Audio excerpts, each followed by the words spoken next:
what the keys are to the glory days at the stick. From who's got it better than us to brick by brick. It's always the 49ers way, from off-season to game day. Yeah, we talk back. It's the 49ers Cutback.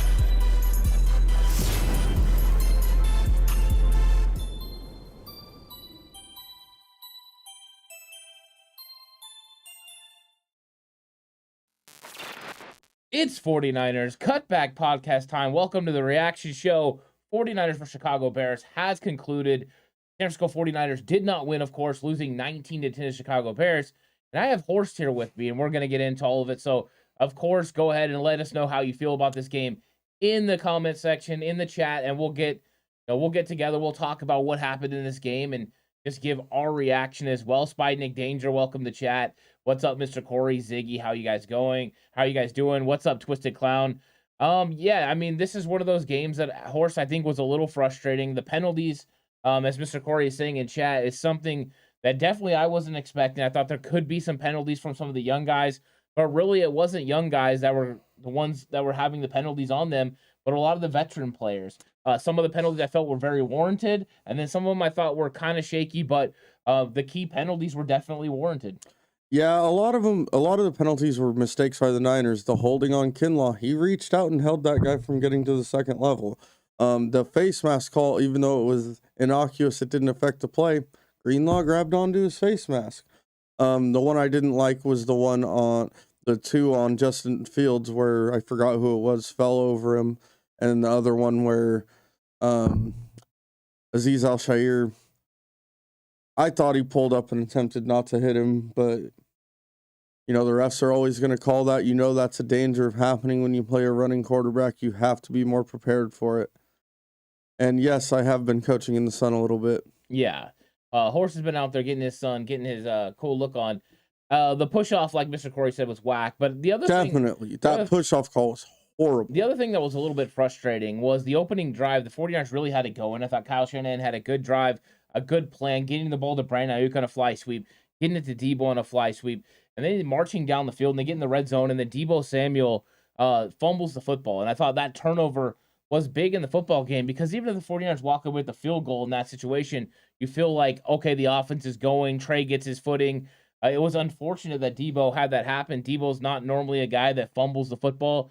It was a nice play by the Bears defender. He punches the ball out, and the 49ers definitely had, an opportunity wasted there, Horst. I thought early on in the game that was really big in the momentum and just getting this offense going. Yeah, that definitely hurt. They had a nice drive. They got all the way down. He was, inside the 5 there when he fumbled. Just an unfortunate mistake, and I know a lot of people are upset, angry, but what are we going to do, cut Debo Samuel? I mean, he's a great player. He made a bad play, and the defender on Chicago made a better play. I mean, things like that happen. It's how you bounce back after that. Of course, Debo would bounce back later on in the game. Kyle goes right back to him like he would. The wide back was real, and he let Eddie Jackson knows what's up. If you try to hit Debo Samuel at the goal line, he's going to absolutely finish. He's a power back. He's a speed back. He's got all that wrapped into one, and we saw that continually on display again today. There wasn't as many opportunities for Debo Samuel to catch the football. Brandon Ayuk was the main receiver catching the ball. Juwan Jennings had a couple big plays. We even saw a sprinkle in of Ray McLeod. And Ross Dwelley had a nice catch over the middle. Yeah, he did. Ross Dwelley had a catch over the middle. I thought overall, I don't know if it was the elements or overall if it was Trey just struggling at times, but I felt like he was underthrowing balls, leaving the football low at times over the middle. But I don't know. I don't know for sure. And I think we're going to have to wait until we see him against Seattle next Sunday to determine if that's something we're going to continually see or if the elements played a factor into it. Yeah, there's no way around it. Trey definitely struggled today. Yeah, he didn't have his best game, but let's all be honest. It's one game. And everyone that knows me knows I'm as big a Jimmy fan as there is, but let's all calm down, relax, give the guy an opportunity. Everyone has a bad game. Like you said, the elements were bad. They weren't in his favor. A couple things bounced against him. The end of the game, those last couple drives, I'm really not going to hold on to him because it was raining so bad. That was a tough situation for anyone to play quarterback. But we knew this was coming with Trey. If you're an educated fan, you knew the guy had started 2 games last year. Didn't look great in the first one. Didn't look great the first half of the second one. played well in the second half against Houston. You knew there was going to be boom or bust mistakes. And to be honest, this is what you get with a young guy starting playing quarterback without a lot of experience. There's going to be ups, there's going to be downs. Unfortunately, a lot of today was downs. And thank you so much, JLE, for re-upping your membership for another month. Really appreciate you. JLE is one of the great He's supporters. an OG. Yeah, great supporters of the 49ers Cutback. So we really appreciate that, JLE. And I think that this football game had some ups and downs. I thought the drive where Debo scores the touchdown, the 49ers showed so much diversity in the run game. They were doing a lot of things. Elijah Mitchell was a big part of this offense. And then Mitchell gets hurt. So when Elijah Mitchell gets hurt and with the knee and he goes out, I thought the offense as far as the run game, you saw the dynamic run plays kind of change. Yeah. Elijah Mitchell was being able to get 8, 10, 12-yard carries, and then he goes out. And with Jeff Wilson Jr., he did a good job, but those carries turn into 5, 6-yard carries instead of the big 15 to 16-yard carry. Yeah, it definitely hurt. When Elijah Mitchell went out, the game, that's where the game started to turn, where their offense really started to sputter. Like I said, basically a rookie quarterback. I don't think you stick Mac Jones in that situation and it goes better. I don't think you stick Justin Fields in that situation, it goes better. So, I mean, it's one game. It'll be okay. Yeah, I mean, this is the thing, right? Last year through 6 games, the 49ers went 2-4. They were inconsistent. Their execution was in question. They weren't really executing last year, and then they figured it out. This year, there's an added element of the fact that you have a young quarterback, a quarterback that everyone's been saying. I've seen it all over the place. You got to expect ups and downs from Trey Lance. There's going to be mistakes. For every big-time throw that he makes to Juwan Jennings, you can expect an interception like he had earlier today. You're hoping those things don't happen.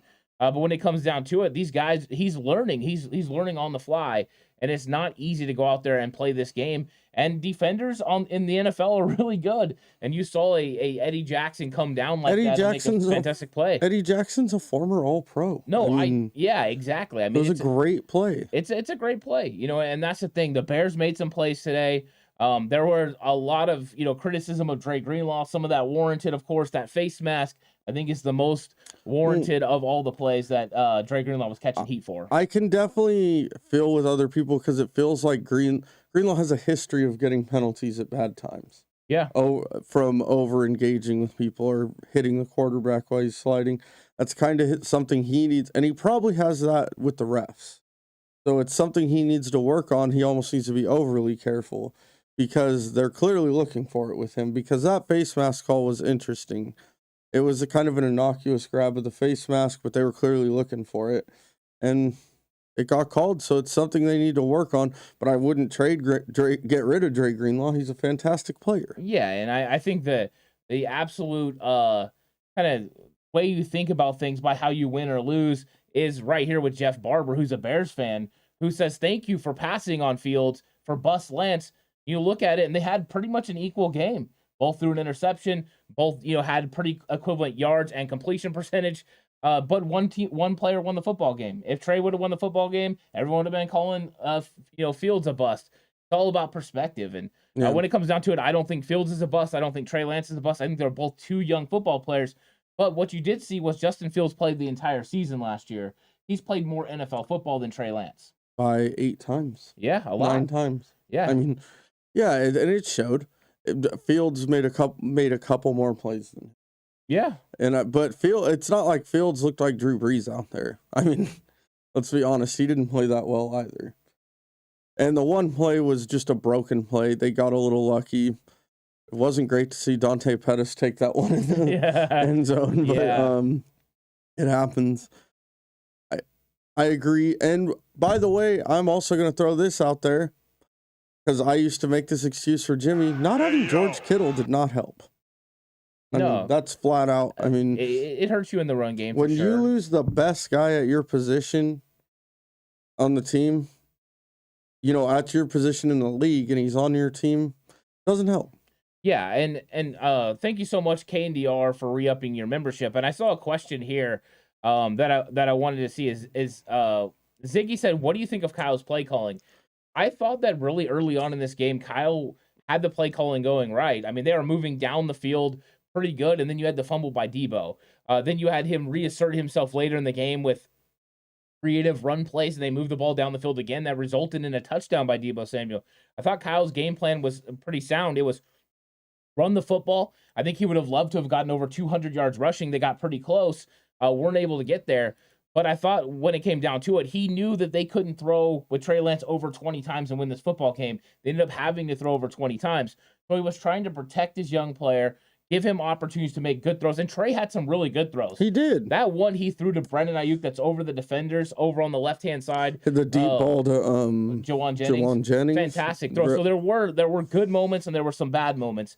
And I thought Kyle did a really good job of trying to accentuate what Trey Lance's strengths were while trying to limit some of the weaknesses. It just didn't always work out. It doesn't always go the way you want. Either somebody misses a block, or a receiver doesn't get open, or Trey throws an incomplete pass. Like, there were just execution problems with this team. This team didn't look well-oiled. They didn't look like a machine right now. They've got work to do. Yeah, definitely. And I think, I can't remember who commented that, but, you know, I think all the answers to the problems are in the building. Sorry for not giving you credit, whoever commented that. All the answers are in the building. I agree. It's not like we need to go out and make a trade. We need to go out. They have the players. They have the coaching staff. They'll get back to the board. And Coach Mangrich, I do agree with you right there that their tight end is their most valuable offensive player. It definitely is. As far as when you run outside zone, it's, you know, right there at the point of attack. You want to make sure you execute there on the edge. He does so much. George Kittle opens up the middle of the field also to be able to throw the football. But what you saw is with the weather conditions as well, the 49ers elected not to have Danny Gray available.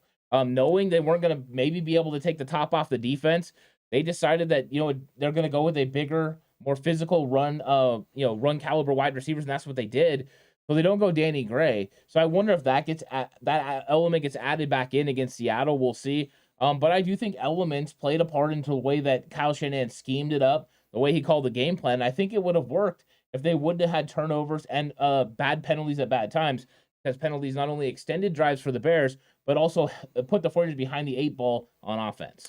Yeah, definitely. The penalties, I think penalties, if you want to blame one single thing for them losing this game, it's penalties. I mean, I would say turnovers as well. There's always reasons why you lose football games. Penalties is one, but turnovers and third down, conversion percentage are huge. Both areas I felt the 49ers didn't always execute at a high level. I don't know what their third down conversion ended up being at, but I'm looking forward to seeing that. Ramon is saying bad coaching to not have Gray. Well, I mean, it all depends on what you believe these guys can do. And if you guys looked at the early before the game, the field was puddles everywhere. Agreed. Yeah. I'm not sure Danny Gray, he might even have went out there and got some running in. And if Danny Gray's not going to be able to get down the field, you don't want him out there. You'd rather have a mutter or a big physical guy, or use Malik Turner like they did on special teams. Yeah, I totally understood the decision not to play Gray today. It wasn't his type of game. They needed to win this game physically. They weren't going to get any shots over the top. And so guys like Jawan Jennings, Malik Turner were definitely more important in this game. Like you said, Turner because of his special teams prowess. And Jawan Jennings is a bigger physical guy. So I totally understood the decision to keep Gray down. They weren't going to go deep over the top. It didn't feel like it. They ended up getting Jawan Jennings during that break in the storm. You're not guaranteed that. And David Campbell says, I did not see the game yet, but I heard Mitchell got injured. Is it too soon to call him injury prone? Seemed like he was hurt his whole rookie year last year too. He did miss 5 games last year. I do not know the extent of the injury, only that it's a knee. I'm kind of hoping it's something like a knee bruise or something like that. They probably felt like they could get through the game without him, make sure that he's healthy. But we don't know for sure, so we'll see David Campbell. And if he continues to have injuries, maybe you're going to end up putting that tag on him. I'm hoping that's not the case, because I don't really want that to happen for Elijah Mitchell. He was looking fantastic in his carries early on in the game. He was. Elijah Mitchell was looking very good early in the game. And for those of you, for Ramon and Emily, you can run Gray on sweeps, but they already had 3 guys on the field that you can run those plays with in Ayuk, Debo, and Ray McLeod. So, I mean, that's not really, I'm not saying he wouldn't run those plays well, Danny Gray, but that's not the dimension they're looking for with him. Yeah, and it's good to see Marketing Pro come through after your shellacking and loss to the Buffalo Bills. So thank you for coming through and joining another 0-1 team in the 49ers. And the fact that you're saying 0-2 next week, I'm glad you're already calling for another Rams loss. I really appreciate that. Thanks so much, Marketing Pro, predicting your own team's loss. Always nice when you come through. Yeah, I don't think Stafford played much better than Trey, so. Yeah, it wasn't great. Hugo G says, I think in the first half, the 49ers starting point was on their own 40, so the offense took a dump. The offense definitely didn't finish drives. I mean, that's pretty consistent. Of course, field conditions, I think, play into it a little bit. You have the opportunity to kick a field goal, and Horse, we were watching the game together on the second drive, and I looked at you and I said, are they in field goal range yet? What is field goal range for Robbie Gould? And then it ends up that, you know what, they're just not out of it, and they end up getting a penalty and having to punt. But that plays a big part into this football game, is the fact that you probably couldn't kick normal field goals you would have made with Robbie Gould. So your opportunity to score yardage-wise was a lot further than it normally should have been. I mean, all you should need to see about field goals, Cairo Santos for the Bears, who's actually normally a very good kicker, missed 2 extra points. Yeah. And that guy's a good kicker. So. Yeah, and, eBay saying, game changed totally on the third down broken play to Pettis. Agreed. Curious whose responsibility safety it was to not allow that TD result. I actually believe it was a linebacker. Yeah, I think that was Dre Greenlaw was supposed to have the backside zone right there. And understandably, because Justin Fields had been taking off and really he had 35 yards passing to that point. So he saw Justin Fields running. He went to go help backside for the cutback. And Fields looked up and saw Pettis over there. Well, he also picked up a receiver going in front, right? Yeah. So he picks up the receiver. They're running. Everyone's expecting Pettis to go with it because that's what you're taught to do in scramble drill. Yeah, because don't listen to the announcers on scramble drill. When scramble drill happens, the receivers are supposed to move towards the quarterback. Yeah, you're not expecting the quarterback to throw all the way across. It's a nice play by Justin Fields. It was. Like being able to get outside the pocket and then getting the ball out to Dante Pettis, and Pettis ends up finishing. But it was one of those plays where, I mean, that's not the one that I'm worried about, right? That's not the breakdown in coverage that I'm really worried about. No, the worst one was the one, I think it was Hufanga on the big play on the backside. Yeah. The guy coming, he run a post over the middle? St. Brown, yeah. When Equanimous St. Brown ran the post over the middle and he didn't see him coming backside. That was a worse blown coverage than the Pettis situation. That's a broken play. Justin Fields is an athlete, and sometimes those guys make those plays. Niners fans have seen Russell Wilson do that to people for the last 10 years. Yeah, and JLE says should have been up 17-0 at half. I couldn't agree more. I just thought that, the execution is one of those issues that the 49ers have to work out. But how do you bounce back? The cool thing is there's, 17 games in the season. One loss is not going to determine what the 49ers do for the rest of the year. No. But you have to bounce back. You have to figure those things out. And hopefully this team is going to rally together. I think that's what you want. So I'm really hoping this 49ers team gets it together next week and is able to handle the Seahawks. Starting 0-2 with one of those losses being in division would really be bad. That'd be tough. Can't have that happen. You got to go ahead and handle business. And I think if they do, they can turn this thing around. But let's see what Kyle does as far as how they bounce back and how they plan on using Trey, next week against the Seahawks. Yeah, I think next week against Seattle, is more of a judgment on the team than today. It's one bad game, and people that keep, it's the Bears, they're NFL players with NFL coaches. Yeah. Everyone can win in the NFL. That's why it's so super rare to see someone go winless or 1-16 now. That's why that doesn't happen very often, because they're all professional football players. It's going to happen. You're going to have bad games, and this... Like I said, I agree with whoever made the point that Chicago played in the same conditions, so it's not an excuse, but I think they'll be fine. I mean, I really think there's a lot of overreaction going on today. I get it. You're angry. Everyone looks forward all week to watching the game. I wasn't very excited during the game. Yeah. But at the same time, calm down. Like you said, if they start 0-2, 0-3, okay. Start getting upset. No, I think it's natural to feel frustrated. I mean, I don't remember any game that I walked out of as a coach that we lost that I didn't feel frustrated. Exactly. The key is you got to get into the film and figure out how do you fix it. I think it's a fan's reaction is normal to just get upset, get irritated because let's be honest, the 49ers have a better roster They have a better football team than Chicago Bears. Agreed. But they did not play better today. No. And the weather contributed a little bit. But when it came down to it, the Bears executed when they need to, and they won the game. Now you have to figure out what you need to do to get better so this doesn't happen again. Use losses as growing experiences, and this is what the 49ers have to do here. If they fail to recover from this, if they fail to make the necessary changes to get better, then that is on them. That's how you become a bad football team. Exactly. Losing a bad game doesn't make you a bad football team. Not fixing those problems makes you a bad football team. Kyle Shanahan I 100% agree. Yeah, Kyle Shanahan will not agree. allow them to be a bad football team, and the proof is in the pudding because last year at 2-4, they made the necessary changes and they got it done. They'll do it again. Kyle will figure out a way to get this team going, and if he doesn't, that's a complete referendum on him, and he knows that, and he understands that, and he'll take the lumps. Yeah, I think it's wild that people are holding just Kyle Shanahan for this loss. The guy, how many games does he have to win before we think he's a good coach? Like you said, if he's a poor coach, is if they don't come back from it. Right. Or if he's doing a poor coaching job, you would never convince me he's a poor coach. But if he's doing a poor coaching job with this team, would be if they don't rebound from this. Yeah, I mean, that's the thing. The coach he's got to accentuate the strengths and mask the weaknesses. That's his job. But overall execution, and we've seen this, and people kind of pointed it out on Twitter, and I think it's a good point. The 49ers early in seasons over the last couple years have struggled. A lot of that goes to the way that they've been managing the health of these players to keep them healthy. They're just not giving them as many reps because they want Trent Williams out there on week 1. They want Mike McGlinchey, and they can't get that full chemistry going with this offensive line. Now, I don't think the offensive line played as bad as it appeared. No. And I also don't think they played good or great either. I thought they played average. They got it, got by. I thought they did enough to win. These young players did pretty good in the run game. I struggled a little bit in the pass. What did we expect?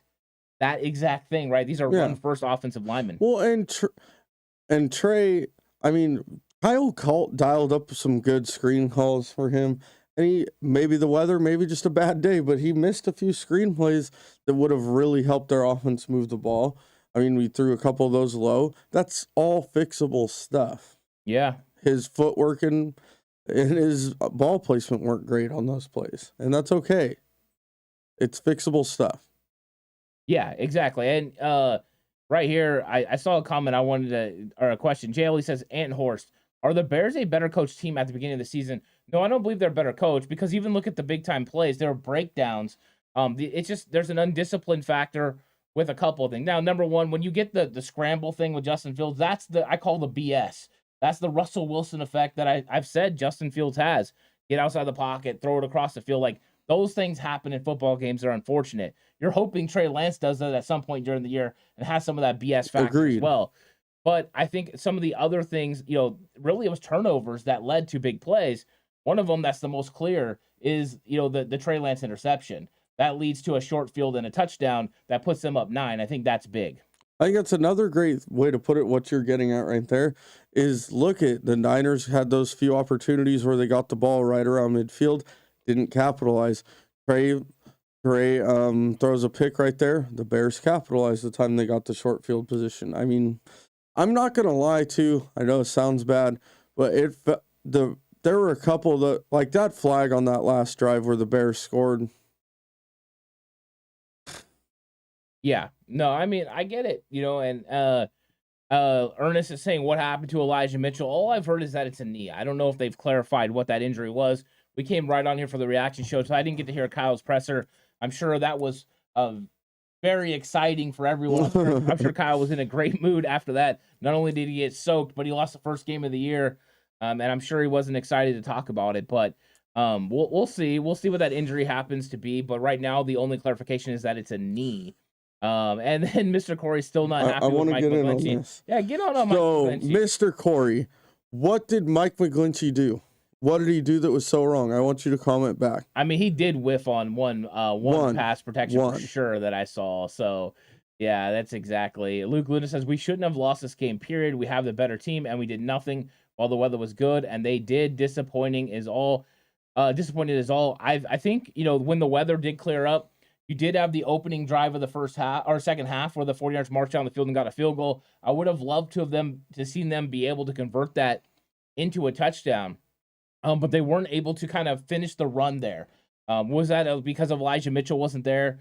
I don't think it helped. It doesn't help a little bit, but overall, if you want to question, the fact that they ran, then that's what what you see. And then of course, he gave up. So giving up one sack. I mean, okay. Especially when you look at the guys that they have, right? I think it was against Dominique Robinson. Was it Dominique Robinson that beat him? He's a good young player, so I do think you're gonna if you're not expecting Mike McGlinchey to give up sacks, it's gonna happen. He's just gonna give up sacks. That's what's gonna happen. The guy's gonna give up some this year. But for every one of those, you're going to get 3 pancake blocks. Because I encourage Mr. Corey to look back to the first drive where he chased Roquan Smith, who was a Pro Bowl level linebacker, down, pancaked him into the ground, and they ran that fly sweep right behind him. Yeah, and Luke Luna's pointing out, remember me saying Wilson would have the most yards outside of Mitchell because Mitchell would get hurt. He's going to be hard on his body. I think the only thing is Deebo Samuel, once again, establishes himself as a wide back. Elijah Mitchell does get nicked up. Hopefully it's nothing serious. But now you have question marks about, of course, they could just roll with TDP, but that means they're probably, depending on what's wrong with Elijah Mitchell, bringing in a running back at least to the practice squad. Yeah, I think the reactions to this really depend on the length of the injury. Oh, it has to, yeah. I mean, one question I do have for everyone watching, I want to hear your guys' opinions, is should we have seen Jordan Mason today? Well, we saw him on special teams. So I don't know. I mean, maybe you want to see him down there in the goal line, but Kyle Shanahan went to his power back in Deebo Samuel, who ran over Eddie Jackson. So there is a little bit of a speed factor and dynamic factor between Deebo Samuel and Jordan Mason. And that's what I mean. I was just curious what this isn't challenging people or calling anyone dumb or anything like that. I'm curious what people think. Because I saw it a lot on Twitter. Yeah. What I think people thought that Jordan Mason would have brought to the table that they didn't have between Deebo and Jeff Wilson. Yeah, I think it's just the power factor. And Ernest says, how long do you think Trey could last running like this? He took some big shots, and I'm a Trey fan. I don't think it's sustainable, but I think that there were actually plays that they designed runs, and I felt like he didn't take the big shots on the design runs. I felt they were on scrambles where he actually took the big shots, including, the one where Roquan Smith hogtied him and put him on the ground, which I think was the hardest one he took. Yeah, I agree. The design runs, and honestly, I was more disappointed with his running than the start because it seemed like there were a couple times where he could have hit holes hard, and he kind of did. He's hesitated in the hole, where if he'd have hit the hole hard, he would have picked up another 5 to 6 yards. Yeah, and Ant-Man comes through with the penalties killed us, and we had plenty of opportunity to win this game. Oh, well, hopefully they will learn from their first loss at the beginning of the season on to the next game. I think if you have anything you can take away from this is that it is the beginning of the season. You have time to recover. You have time to execute and get better. And those are definitely things that the 49ers need to do. And if they're not able to, then this loss signaled a lot more than that. But if they do, this loss will just be a distant memory or a rallying cry that they can get behind and say, hey, we didn't play well. These are the things we need to fix, and we need to go do it.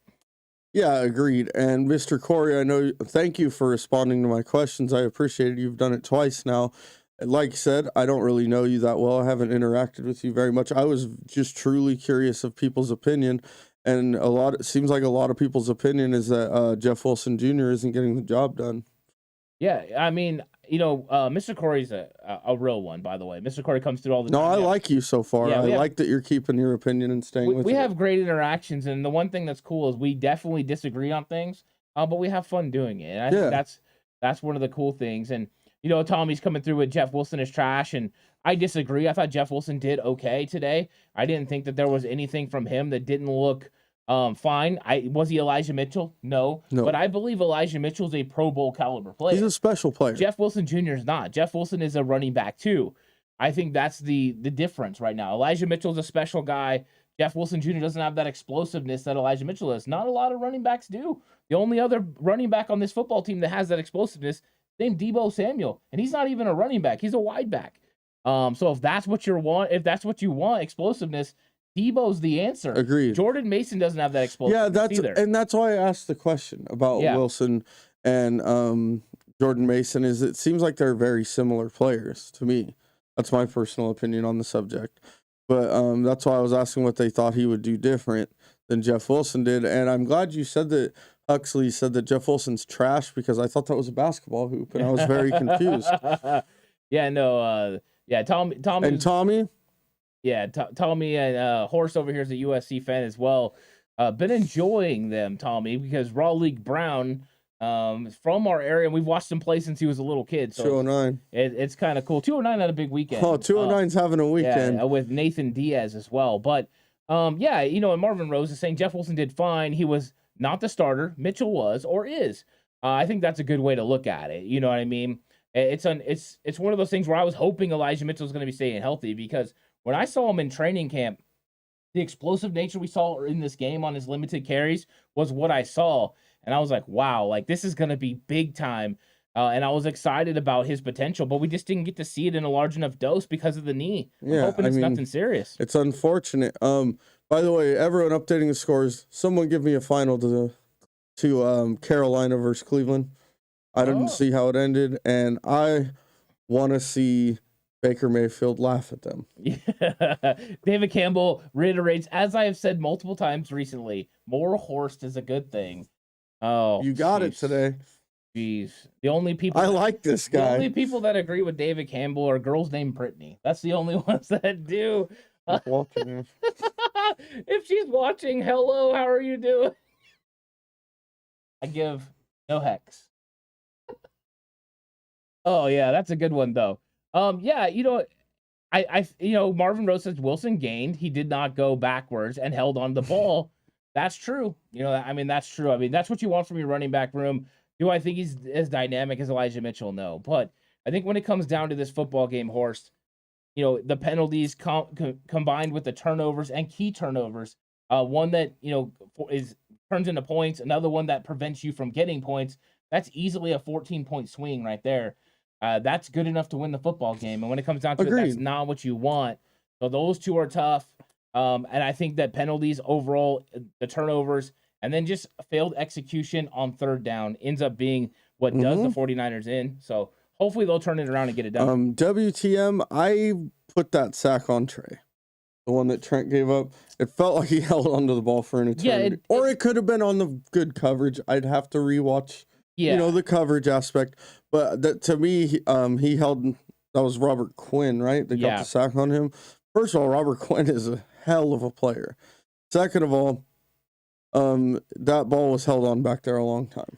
Yeah, exactly. I think that, when it comes down to it, it's either a cover sack or, he just needed to hold on the football. I think it's a coverage sack. I don't think he missed any open receivers, and Trent Williams can't be expected to block those guys forever. But Ziggy asked, what did you guys think of the interior offensive line?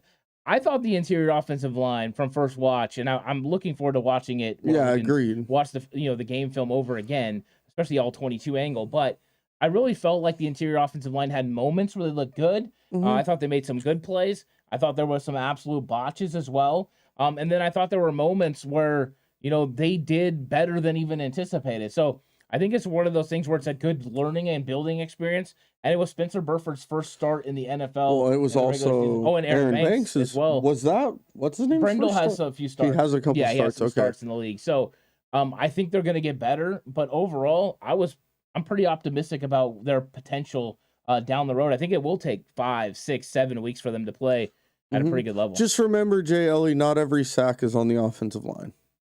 Yeah, I agree. I do think Trey had to navigate through the pocket sometimes. But yeah, there was times we looked down and there was just no wide receivers open. There's just no one open, and some of that could be the weather as well. They're not able to plant and get open.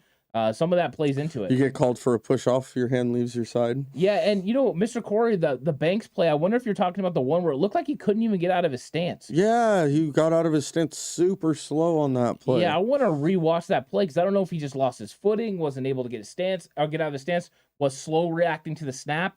But I'm really curious about that one. Because I thought they all played for their lack of experience. I didn't think it was that bad. Yeah, I'm with you on that. But the fact I have to say it's not that bad. Yeah. Yeah, and Marvin Rosa's coach does not get a face mask or stupid defensive holding call. Yeah, these guys are professionals. When it comes to discipline, they have to be disciplined themselves. The coaches definitely coach it during the week. They teach these guys what to do, but when they get out there, you have to do it. And I think you saw Fred Warner get in Trey Greenlaw's face. Yeah. He wanted him to know, like, hey, man, you can't make these mistakes. You're keeping us on the field longer. You saw frustration from Nick Bosa as well. I think that Bosa, Fred Warner, Armstead are going to walk into that locker room, look at those defensive players and say, hey, we have to be better. We have to execute better. Those captains are going to rally. Kyle Shanahan, this coaching staff is going to rally, and they've got to fix it because they've got another game next week. This season doesn't stop. The preparation begins on the flight home. They're already preparing for Seattle. And that's the attitude you have to be successful. You lose a game, you do go back and correct your mistakes, but as soon as you've seen that, you're on to the next game, especially a 17-game season. They could I'm not saying it's going to happen. They could turn around and go 16-1. I mean, the sky's not falling. We're okay. Yeah, exactly. I mean, Greenlaw will settle in. I think Greenlaw's excited to be back on the field. Mr. Corey's talking about him needing to settle down. I think he's going to be just fine. I think he just needs to settle in. He was a guy that made no mistakes his rookie season. He did everything right. I think he's going to figure it out. He just hasn't played a lot of football. He's excited to get out there and help his football team. Him and Azeez Al-Shire will pay dividends for the 49ers during the season. I look for both of them to settle in. I look for the defense to settle in as well, which I thought they did absolutely fantastic early, and then a little bit of struggle. O-line pride. You got to love that. Who would say that? Shout out Tim Mangrich. Yeah, what's up, Tim? How's it going? Welcome. I'm glad you're in chat. That's freaking great. But, Horst, I think this is I don't know about a fun reaction show, but it was really nice to have you on for the reaction show. And I'm looking forward to everything that's coming out on the channel this week. Of course, you'll get a brand new Ant Hill show. You'll get Slightly Offsides over on Patreon. But because it's a bonus week on the channel, Slightly Offsides will also be on the channel. So you're going to get a free edition of Slightly Offsides, a free edition of 49ers Face Off featuring Horst against Jay Hill, which is exciting. So a lot of content coming out this week. So pay attention to the channel. If you haven't already, give it a like, subscribe, hit the notification bell so you know when all these shows come up. And thank you all for watching. I really do appreciate it so much. I had a fun time, Horst. Yeah, it was a great. Well, being on here with all you guys was fun. Yeah, appreciate you guys. Good to hear from everyone. Even if we're arguing back and forth, I love the interaction. Never take it as a negative. I love debating football. So that was a lot of fun. Thanks for having me on. Yeah, of course. Always like having Horst on. Me and Horst are going to try to go watch some more football, huh? I don't know, Horse face. But everyone stay safe. And remember, the right way is always the 49ers way.